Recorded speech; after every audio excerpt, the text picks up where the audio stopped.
Welcome to Study Loop. Drawing the free body diagram of the hook as well as the cart that is given in the problem. So just look at it carefully. I will draw the free body diagram of both. This is 4R by 3/5 and here MA is working and in this side MG is working. This is our point GH.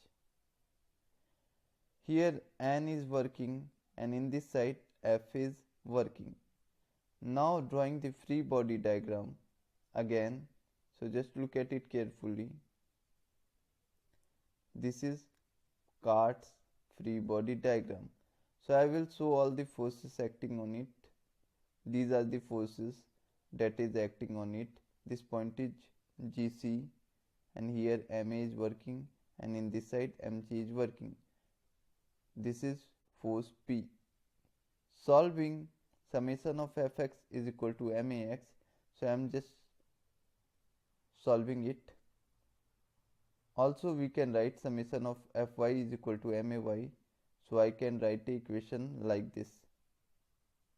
Now solving summation of Mg is equal to 0. So I am just writing an equation. So in the next step I can further write it like this.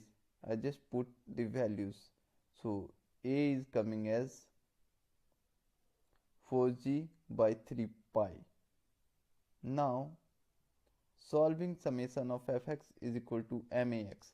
So I can write the equation like this. So P minus Ma is equal to capital M into A. So P can be written like this. I just put the upper value of A here. The minimum requirement of coefficient of static friction between the hoop and cart is F is smaller than this. So this can be written like this. So this is our final equation. This is our answer.